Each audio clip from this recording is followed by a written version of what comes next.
till that position we are able to see. Yeah.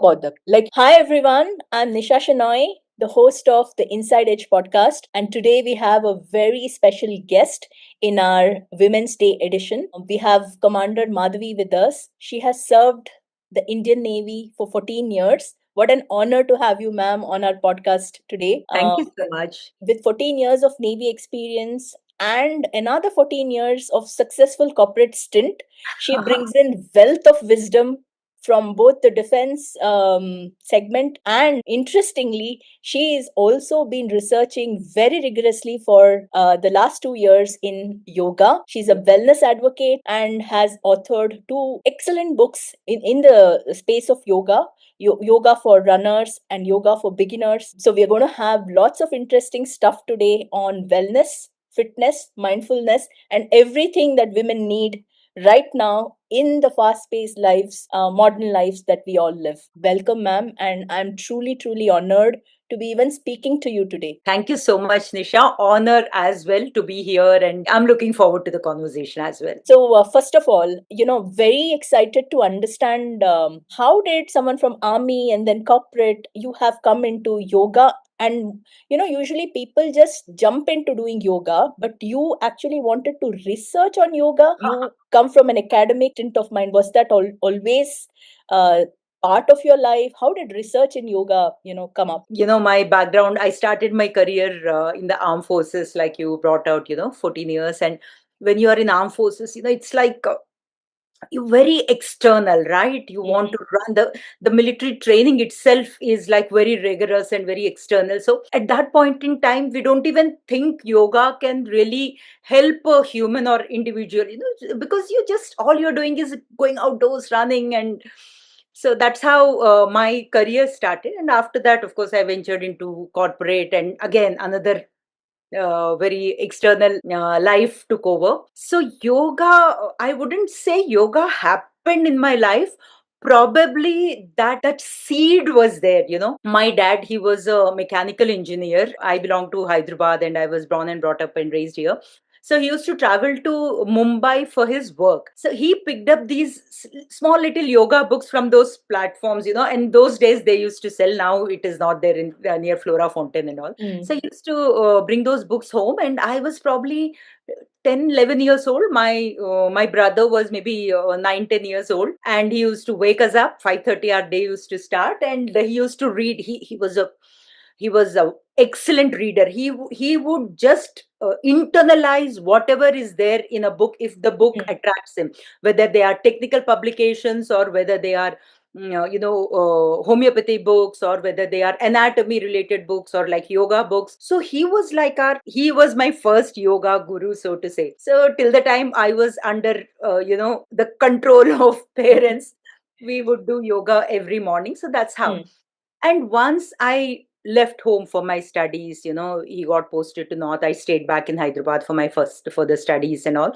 So then, like it happens, you are a teenager and you feel that, okay, now you are independent. So you tend to carve your own niche, your own way. So that's how then actually yoga left my life. No, actually, I left yoga, I can say that. So from there, then I never looked at yoga. My normal life, Navy and corporate life and all that continued. Then it just happened that when I was in my corporate, like one of my own, I used to attend yoga sessions, just, like we all of us go to yoga sessions, ki, something we have to do, something related to wellness. So I used to do that, and that yoga instructor, she's a good friend of mine.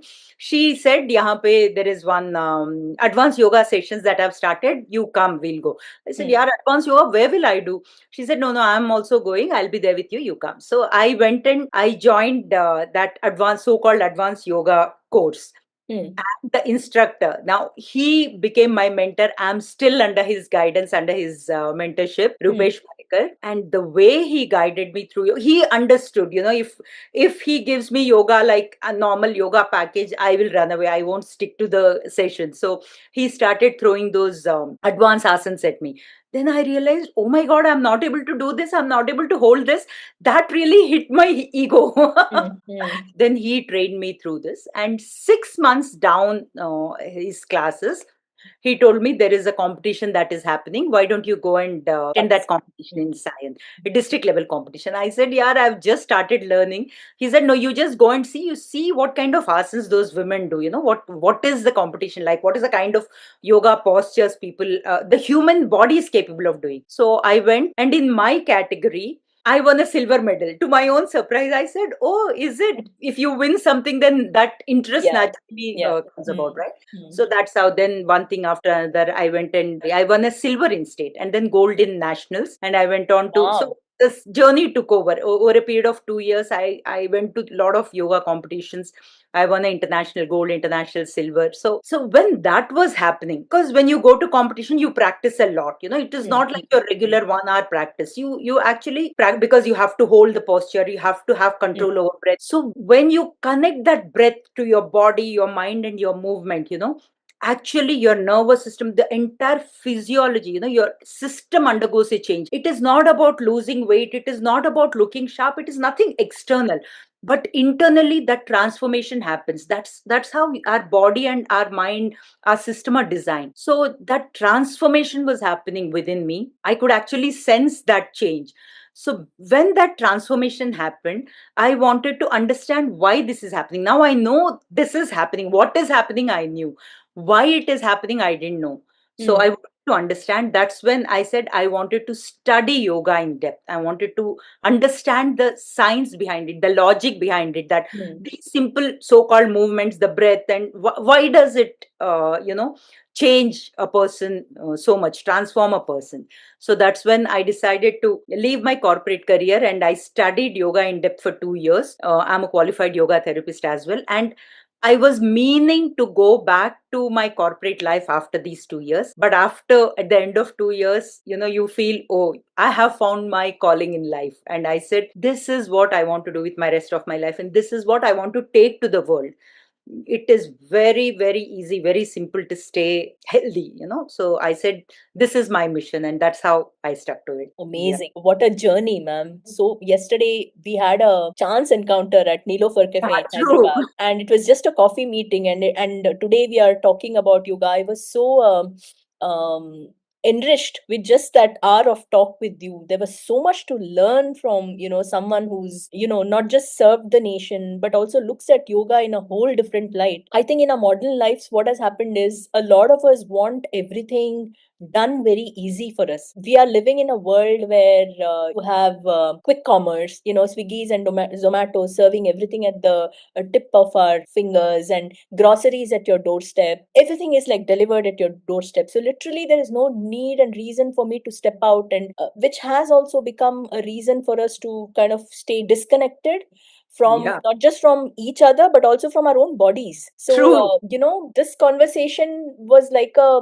bolt of lightning for me yesterday when I was talking to you, in terms of it's not just about fitness, and it's not just about doing a few asanas, but if you can control your entire nervous system through, you can regulate your body mind through something, then it is a conversation that everybody needs to hear about. And from an expert like you, for a Women's Day episode, I couldn't think of somebody else doing this today for us. So thank you so much for that. Thank you. Thank you. So tell us a little more about the books that you have written on yoga. So what does it do for us? What problem is it solving? A little more in detail so that everybody gets to know what is there in the book. Yeah, most certainly. Like you brought out a very good point. We are in that quick fix generation. We want everything very quickly at lightning speed, and things are available. Why not? So everything has become, at the fingertip, Click on of a the button. Yeah. fingertips. You don't Yeah. have to really struggle or strive for something. So the same thing has crept up in our lives and in our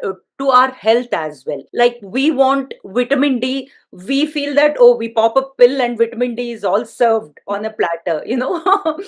From pharmaceutical was an industry. Now it has become nutraceutical. Another industry cropped up saying that, okay, you take this, vitamin B12 is taken care of, take this, and vitamin C is taken care of. So that is not how human Yeah. body works, and Yeah. that is not how we absorb what is required. Of course, I Absolutely. have nothing against this, they mean to do something really nice to the society, all these nutra industry. But what is available naturally, even if you go and ask a doctor, natural, even if you eat, say, palak or whatever is available naturally, the body, the absorption of body is about 27 to 30%. That is the kind of nutrition body absorbs. Now if you take a pill, the absorption is just about 6 to 7%, or at the maximum 10%. You imagine a pill, the absorption is as less, and what happens to the rest is all, it is, where does it go, how does body process, because rest of it is all processed food, right? Yeah. Which is not conducive for human body. But when you consume something natural,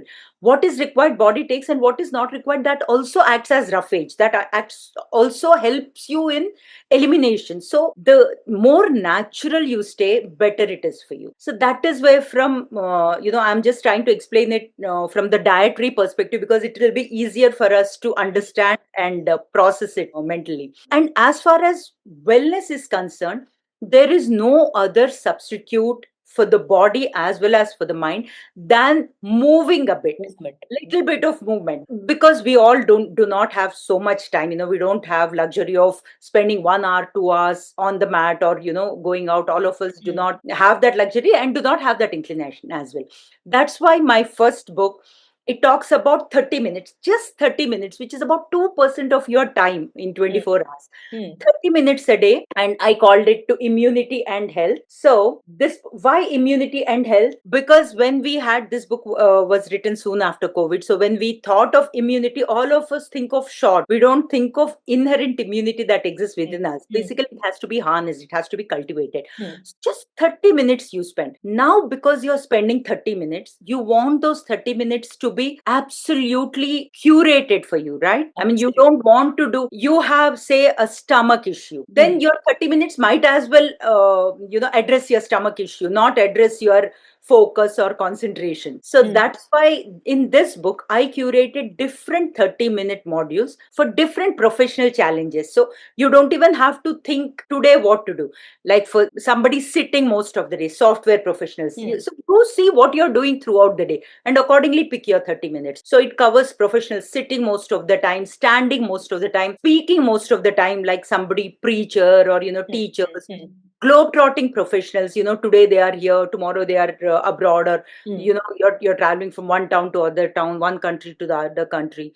Globe-trotting professionals, senior citizens with little restricted mobility, joint health, exam stress for kids, when they are going through this. So I curated different 30-minute modules. So all you have to do is, you have to pick your 2 pages, your 30 minutes, and just go through and just do those movements for that particular day. So that's about it. So I made this very modular, simple to follow, because I keep telling this to everyone, body loves health. Any human body, it loves to bounce back to health. It is it's not what we don't do with the body, that is what takes us back to, ailment. So do these simple things, just modulate, like at the end of the day or beginning of the day, do these 30 minutes, and your body is absolutely good and ready to go to the next. If you miss those 30 minutes every day, you may not do.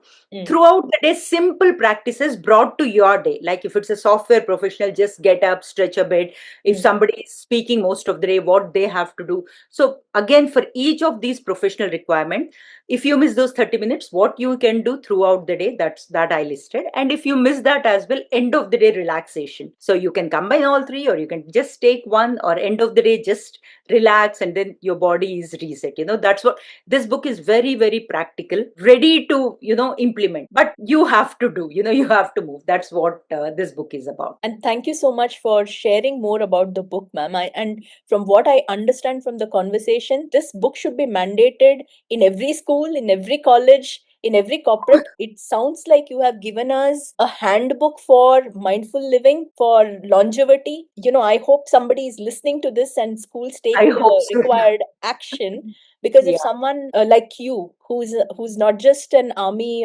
veteran, but is also a yoga researcher and an expert, has curated what 30 minutes of my day should look like, I think you've solved the problem for most of us. Yeah. So first of all, thank you for doing that. Just to give you a little brief about me as a person, I have chased external success for so long that, somewhere body has always been on the back seat for me, right? For Yeah. various reasons, body image, not having enough time to take care of the body, or not having an in-depth understanding of, the implications of not taking care of the body for whatever reason, right? A lot of us do not understand that body and mind are closely connected. It is integrated. The action that goes in the body impacts your mind.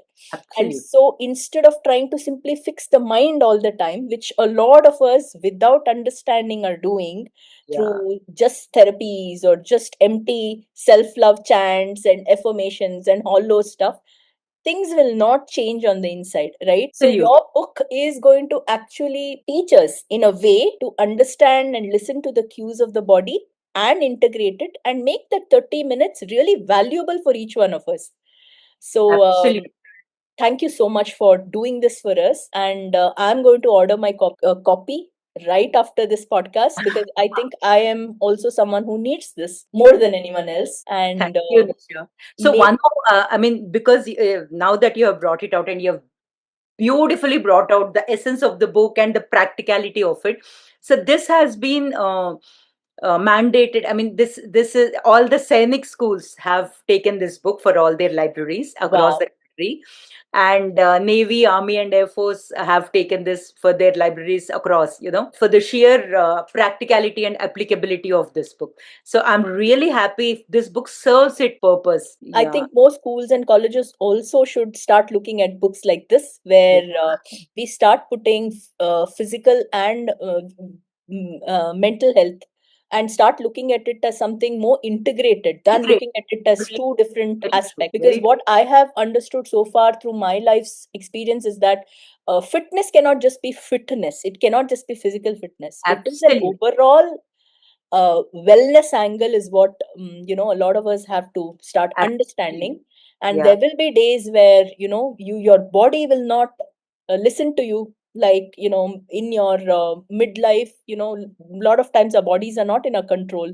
Correct. So you also mentioned that there will be days where you will have to be a little more compassionate towards your own self and do Yes. those little stretches or do whatever you can instead Correct. of completely saying I don't want to do it. I am so happy to find someone who's actually advocating for a more mindful and a slower life, because Yes. as much as speed is important, direction is equally important. And instead of just taking a 30 minutes walk in the sun, people are just popping up pills, which True. is not a great use of our body, our time, and our resources. So thank you, ma'am, True. for bringing out very important points for our longevity in the long run. Speed is exciting, but direction is more important, is what I will Absolutely. take from this conversation. If I may add one more thing here, a lot of people come to me saying weight loss. So I tell them, weight loss is a byproduct. You Correct. rightly brought out, Ishal, about fitness. You should never look at weight loss as the final Goal. aim. The final goal. That means you're capable of running a marathon or at a particular speed, and you're thinking, okay, 100 meters I run, I'm good enough. Yeah, but 100 meters has to be sprint. If you're running 100 meters, it cannot be at a marathon speed. So weight loss has to be a byproduct. Like a sculptor, once you are tuned to wellness, mind body integration, what is not required by the body automatically gets shed out, Flushed out. Yeah. and weight loss happens automatically. It's like that sculptor removing what is not necessary from a rock and making a beautiful sculpture out of it. Weight loss is an outcome when you focus on integrated wellness. That's what it is. I totally, totally resonate with you. And I have also understood this. Maybe it's a little late in life. I wish I had started this journey, early in my childhood or in my 20s. But, like they say, it's better late than never. Whenever you start, Uh, that is the starting point. So, yes. I exactly, have come to that conclusion now, because all this time I couldn't sustain a fitness practice because my focus was so much on the weight that was not moving on the weighing scale.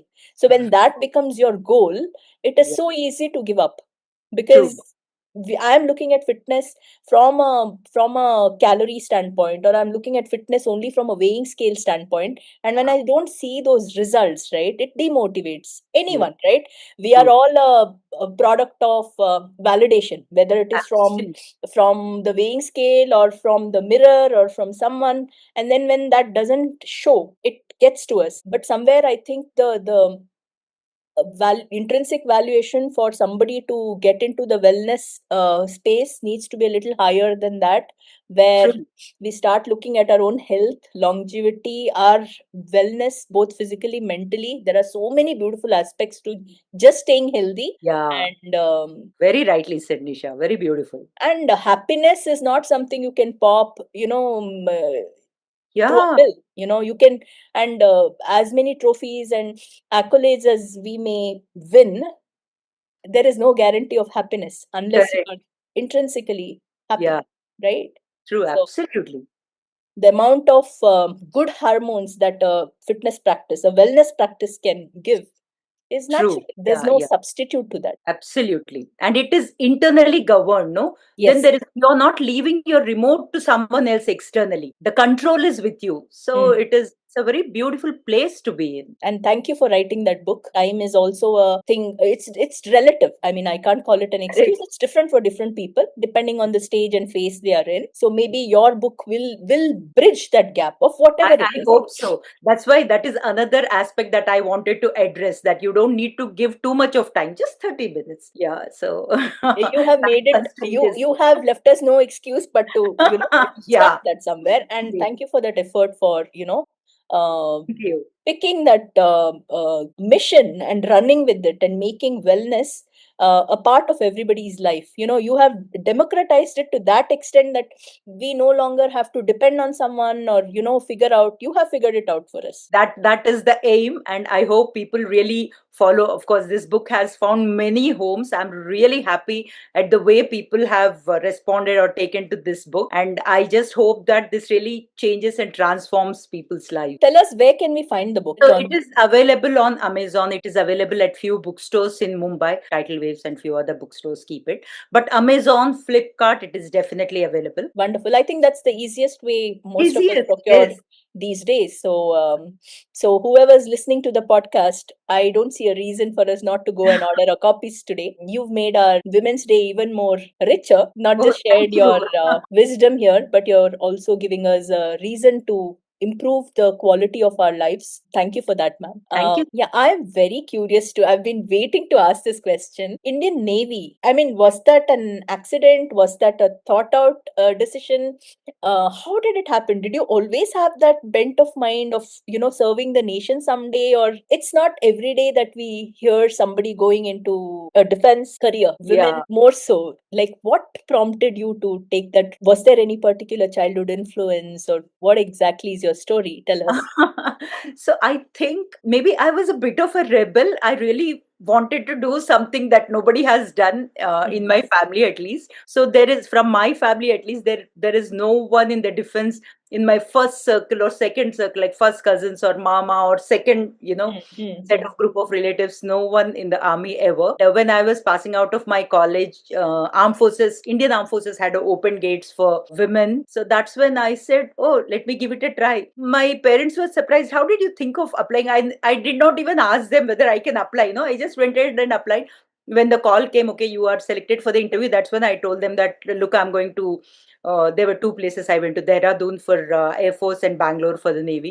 Mm. So that's when I told them, and they were, of course, they were very happy. My dad especially, uh, extremely supportive.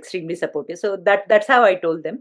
And yeah, right from the childhood, I don't know, yeah, like there's a lot of movie influence. Like we watched a Mhm. lot of movies while growing up also. And when I used to watch movies, for some reason I always saw myself, being a girl also, I always saw myself as a hero, Mm. punching people. I never identified myself with heroine, Mm. those pretty clothes and dancing around. For some, nobody told me that I should be that. It was just that, I wanted to be the protector, the hero, and and then I saw little later, in my life, I saw Kiran Bedi as, first woman Mm. IPS Mm. officer. Said, okay, it is possible. Yeah. Mm, mm. And then when I was in my college, this serial came, Udan. I don't know. I know. I remember. I Yeah, was at that school time. going. Yeah, I was in college by then. So and it was, a very, and it was a very innocently taken serial. Nothing out of the box or over the top. Very normal, natural life integrated into a middle class girl. So then I felt, oh, this is possible. They are Mm, not like people dropping out of sky or something. People like us. So I mhm, said, okay, it is possible. I wanted to wear that uniform. When Udan was being streamed, the army did not open gates for women officers. It was maybe a couple of years later. mm, Then I said, okay. When the gates were open, I applied, and luckily I got through. And when I entered the armed forces, because I'm from the first few batches of the armed forces, I'm from the fourth batch of women. It was, even the organization was going through a shift, mm, integrating women into the fold. And we were also trying, for us it was like another another career. So mm, we just were there, we wanted to prove ourselves, we wanted to prove our mettle. We were 10 girls among, maybe in Naval Academy, I think we were about close to 400 cadets who passed out in that particular batch. And we were 10 girls. And it was amazing to see all the 10 year, all the girls. Of course, that's how Navy would have picked up. Each of us possessing different strength, and shoulder to shoulder with the guys, with the boys, going through that training. It's not easy. Even today, when yeah. I look back and I say, oh my God, yes, we did all that. So yeah, So you feel like that? How did I do it? Like when you look back at your oh, younger self? yeah, it's not easy, or it is not. But when we were going through it, like, you just leave your mind behind. You Mm, don't let your mind interfere. You just go through what you put through. So it's like a normal, because that's the environment, right? That's the beauty of armed forces. The environment is such that you feel that is the norm. That is what you have to do. That is mm, that's the flow. So, but if I mean, if I had a daughter, and if I had to send her to the academy, I would say, oh my God, will she be able to take all that? So, but it's beautiful here. Armed forces is, they never made us feel that we are a different breed, we cannot gel through. They just put us through, and we were going through. So it was, that's how it was. It's amazing to hear your story. And what I take from your conversation, from this conversation, is that, usually we have an idealistic view of achievers, like, extraordinary people, extraordinary courage. So you have broken that myth for us today, that, you don't need to be someone extraordinary. You just need courage to go with what you Absolutely. think you want to do, because Very, very true. Each of us have that courage. Each of us have, like, our fingerprint. Each of us are unique. We have different strengths. Like Sachin Tendulkar found his calling. He has served his purpose of coming to the earth. hmm, Like, each of us have a purpose. It's just that probably we are yet to unlock it. Once you unlock it, everyone, each of us have that unique, different strength that we are born with. It's just that we are masking it ourselves. I wouldn't say the circumstances. If you decide to unmask it, the circumstances will allow you. If you want to do something, if you really want to do achieve something, the entire universe conspires to absolutely. achieve that for you. And I think it's true as well that universe rewards your energy. Yes. The energy that you're currently showing is what the universe will give you. And if you want to play small, the universe will let you The play universe small. will shrink You, to that. yeah, Yeah, yeah, yeah. yeah. And if you want to play big, you want to bring that bigger person out, kind of work towards your highest vision, then True. universe will reward that energy. So Absolutely. I think I'm learning so much today from this conversation, and I'm sure our listeners are also going to benefit hugely from this. That Thank you. even if we have spent our lives playing small, you can just snap out of it and you can start now. I mean, it's never too Absolutely. late to start any journey anytime. Absolutely. You have written two books. We spoke about your first one. Is it also in the wellness space? What is your second book about? It is in wellness space, and it interweaves another passion of my life. I'm a half marathon runner, so my second book Interesting. is about yoga for runners. Yeah, it's visible now. Basically, when we run as runners, we feel yoga is all about stretches. We do a little bit of stretches and we say, okay, we have done yoga, or we say, okay, 3 days we have run and 2 days we have done yoga. But yoga is a very integral part of your runs, Mm-hmm. uh, and in fact, yoga is integral part of anything you do. You are a boxer, yoga will make you a better boxer. If you're a gymnast, yoga will make you a better gymnast. If you're swimming, yoga will make you a better swimmer. You are not doing anything normal, you're leading a normal life, yoga will enrich that life of yours. That's what yoga is about. So yoga for runners, specifically, targeted runners and people who are very active outdoors. So I have given pre-run routines, during the run what you do, after run what you do, what to eat as you prepare for the runs, or if you're thinking of running a marathon or simple 2 kilometers or 5 kilometers, what to do, what to eat, how to prepare, and during the run what to carry, post run what to do, right from diet. I included diet, ayurveda, naturopathy, counseling, so that how you prepare yourself. So that's what I have put in this particular book. And also each of us have a particular muscle group that is little more sensitive than others. In case of runners, it becomes prominent because you're actually pushing your body. My legs need little more attention, or my shoulders need little more attention, or my head keeps throbbing. You have a particular muscle group that deserves, or that craves for more attention. So each of this, firstly, staying injury free. If injury happens, how to relieving is important. Mm. It's like a little kid throwing tantrum, you don't go to discipline him or her right at that point, right? Mm. You first settle the kid and then say this is acceptable, this is not acceptable, then Mm. it enters their system.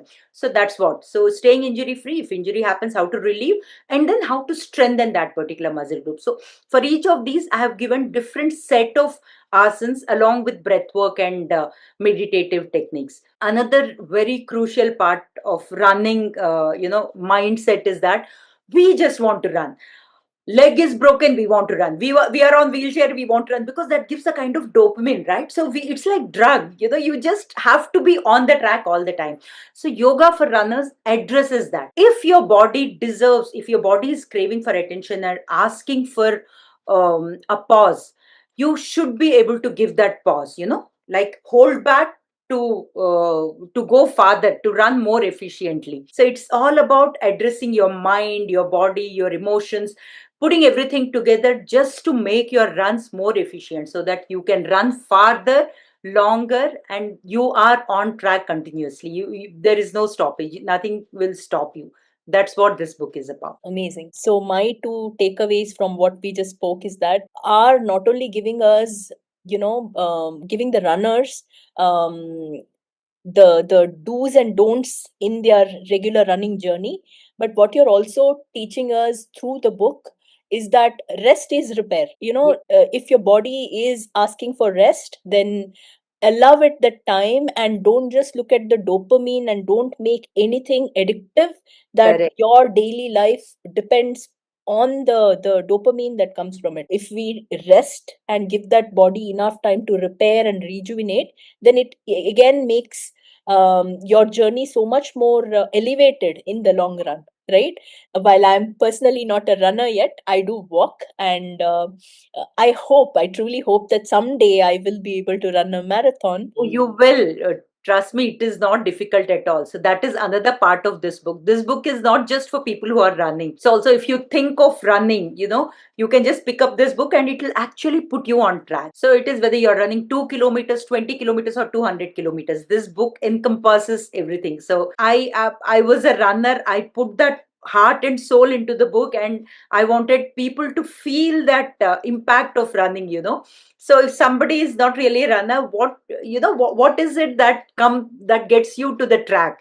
Because Wow. there is something that's very beautiful about running. So I want everybody to experience it. You don't have to run 20 kilometers for that. Even if you run 2 kilometers, you will get that. So that's what this book is about. Yeah, so I have never run in my entire life, for two reasons. I have been a dancer, so dance has been a natural movement for me.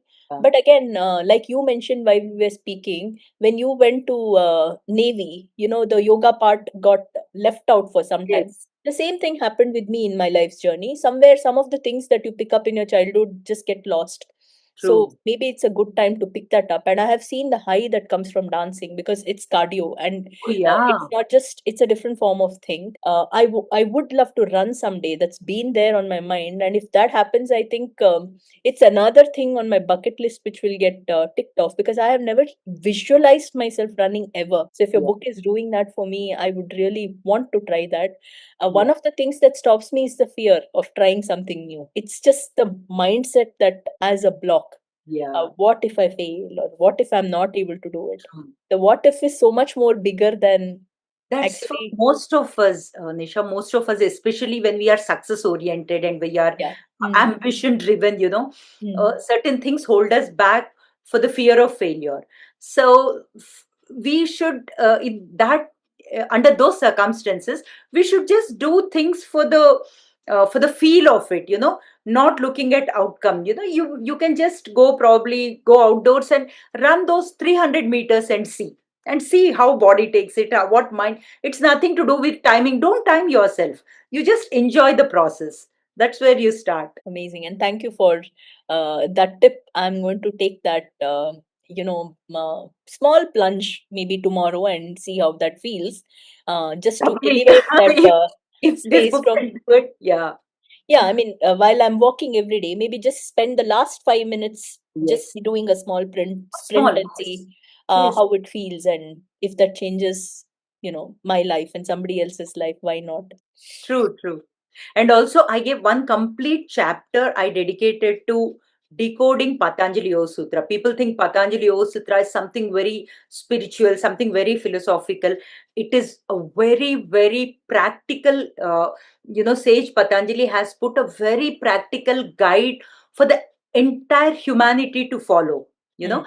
So mm. I have decoded it and brought it to our lives, what it means. He has prescribed 8-step process. So what each of these steps mean in contemporary life, in our lives, that's what I have given one entire chapter on Patanjali Yoga Sutra. Yeah. So I made it, I mean, my attempt or my endeavor was to make it very simple, very relevant to the kind of lives we are living currently. So this book is also available on Amazon. It's Like if also anybody available on wants to pick a Amazon. copy, Oh, yeah. yes. And because of this book, we as Arogyeshwara, that is the firm that I run, a wellness firm. We were wellness partners for Indian Navy Half Marathon that happened in December 2025. Uh, Mm-hmm. and this book was also brought by DLC Run in Dubai. They imported this book for DLC Run, and it had become a part of organizing committee. So for running groups, this book is serving its purpose so far. Yeah. So Madhvi, you manage so many different roles, as an author, as a runner, as a wellness, you also have a wellness firm. So how do you manage your day, time, energy? So give us a little more insight into what goes into your day. What does your regular day look like? Yeah, so it's like, I think, any normal regular day. I get up in the morning and I start my day about 45 minutes to 1 hour of yoga, and then I just ease into my day. I go through my LinkedIn, and I'm not really a social media fan. My Instagram is managed by someone else, so that's how my day starts. And then my author cap comes on. I write something, or I read something, or I edit something. So that's what goes in, and then I curate certain programs for Arogyeshwarya wellness programs, like Women's Day coming up. I'm curating something for a couple of corporates, so Mm-hmm. that's what goes in next. As Authors Association, we have taken up. Our mission is to take books, physical books, to people. That is another thing that has come into my bucket list. So approaching different universities or colleges or societies, simply to take books to them. Because I feel books are they're very therapeutic. because turning pages is like you're one with the nature, right? You're Mm, getting mm. connected with nature. Whereas even if you read it on Kindle, like I have my own Kindle, I have my Audible and all that, they do serve their purpose, I'm not denying that. But holding the book and flipping through even couple of pages, that's very that actually strengthens our connect, our bonding with the world around us. So we do take it's our mission to take these books to different colleges, universities, housing societies, so that they can interact directly with the author and they can see the books, they can have the dialogue, and we also get an opportunity to have one-on-one conversation with the readers. So it's very very enriching. So that's what I'm doing. And something that feeds your soul, I do teach a bit of Bhagavad Gita online, a bit of and I read my own Vishnu Sahasranama. I'm sure each of us have our own, whatever really appeals to us. Yeah, yeah. It has nothing to do with religion, but it's about spirituality. How do you feel energized? So you pick up something that will energize you, whether you're reading, whether you're doing your namaz, or you're going to your church, or whatever, gurudwara, or whatever energizes you. Don't do it because somebody told you to do, and that is the norm in our house, and that's what I have to do. Don't do it as an As a activity, ritual. Yeah, yeah. as a Mm. ritual. Perfect. Do it as a part of energizing your system. Like you feel hungry, you eat, right? And then you feel satiated. That's what whatever you're doing to feed your soul should feel like. Yeah. So I think that is where a lot of folks fail to understand the relevance of Bhagavad Gita or even the Upanishads. I mean, Upanishads are very complicated for a lot of us to understand, but Bhagavad Gita is still, accessible, for modern people, and a lot of people have made it, they are writing about it, they're speaking about it. And like you rightly mentioned, these are things that should be taught early in life than later, because there is so much of wisdom that comes with just understanding Gita. I myself had not embarked on this journey for like 40 years until I hit the 4 decades of my life. I had not really tried any of this, but when I first stood on the TEDx stage, giving my talk, is when I experienced some sort of a spiritual shift within me. Because when you stand there and you're doing something, you have an onus not just for your words, but the impact that it will have on somebody else's life. And that opened up something in me, saying that, am I good enough to do this? As a speaker, as an author. And that's when I started understanding. It went back to Gita, and to understand what is it, who am I? The whole existential questions are answered in Gita. And you know like most people, I made the mistake of assuming that it is just a religious text. It is a lot more than that, and it is. Like I keep telling people, when Bhagavad Gita was given to the world was one. We were one humanity. Yes. There were no sections, there were no different religions. It was given thousands of years ago. It was given for the human race. So there are a lot of lessons, and you can actually Absolutely. take what is relevant to you. Relevant for you. Yes. It And has and nothing. it is so beautifully put, Madhvi. Sorry, I don't know. I get so ecstatic when I talk about Gita. Like, I feel like every school, everybody should be teaching it in some, at Yes. that age appropriate manner, because it addresses those two simple questions: who am I, and what is my purpose in life? And if these are addressed for you early on, isn't Yeah. that such a beautiful thing I for know. Because humanity? we become very beautiful race, yeah, the human race. Right now, if you look at what is stopping us, there are way too many divisions, and then we are stuck in our own little, Silo, like the in our silo, cocoon. and then we are saying, okay, this is right, this is how it is supposed to be. That is one of the ways you can go. There Hmm. are also other ways. It's just don't get stuck to something, a particular way. Just look at the wider picture, the Wholeness. picture, where you want to head. Yeah, and that is what even I kind of drew from that, because it is not about becoming something or becoming someone. It is about understanding the whole context of living, the miracle of human life that we have, and what we can make out of it if we start shedding those unnecessary layers of everything that we have masked ourselves with. It True. is a beautiful, beautiful document, and I hope that more people get to read it, hear it, I access it hope in some form or manner. yeah. And I think the government of India has also taken a good step in terms of starting Gita early on. So I think that's a very welcome move for the generations to come.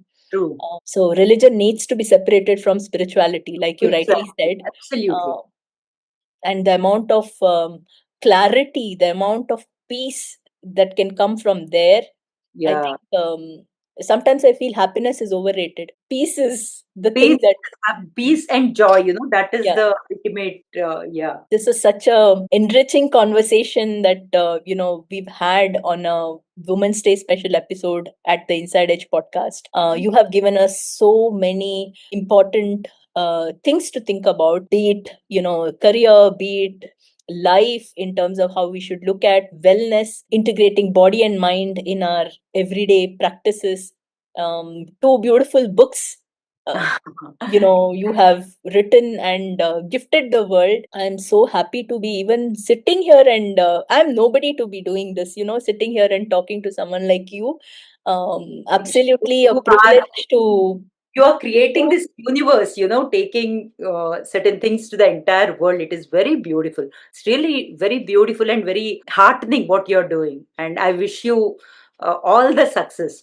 May you take it to a different level, and may you impact the entire humanity Because through. I feel stories like these need to reach people. Otherwise, they get lost in the glitter and glamour of social media. There's so much noise in social media, and true stories like these get lost. I think the whole consumerism and the whole booming.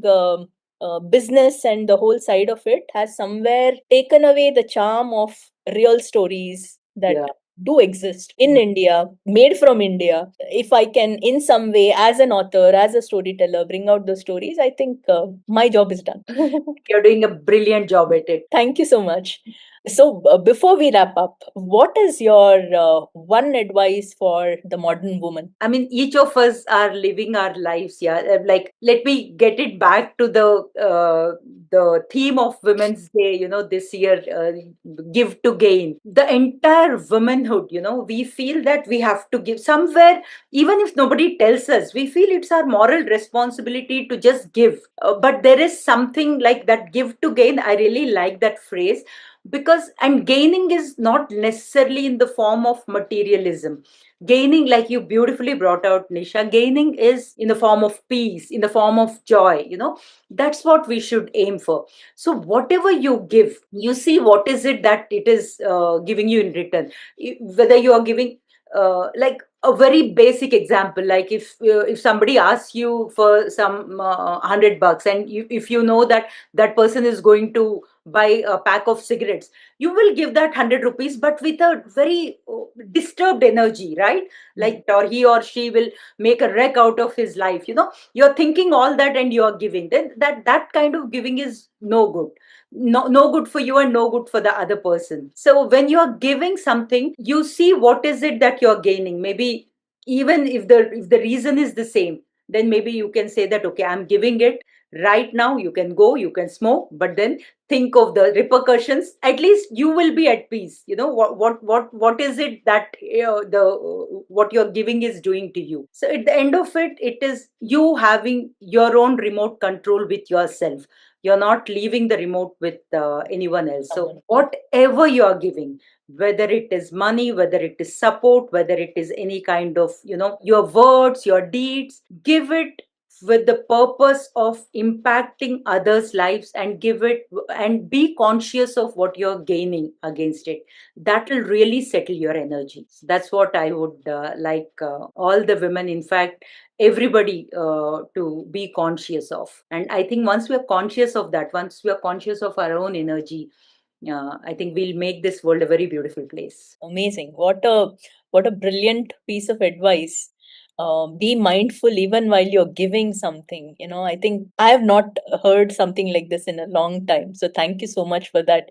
We end up giving so much of ourselves without even realizing why we are doing what we are doing. Maybe it's just that small reflective pause that is needed today on Women's Day to and every day. I mean, it doesn't have to be on a specific day, but every day you just take those little bit of time for yourself to understand, where am I headed, what am I doing, why am I doing what am I doing. Thank you so much.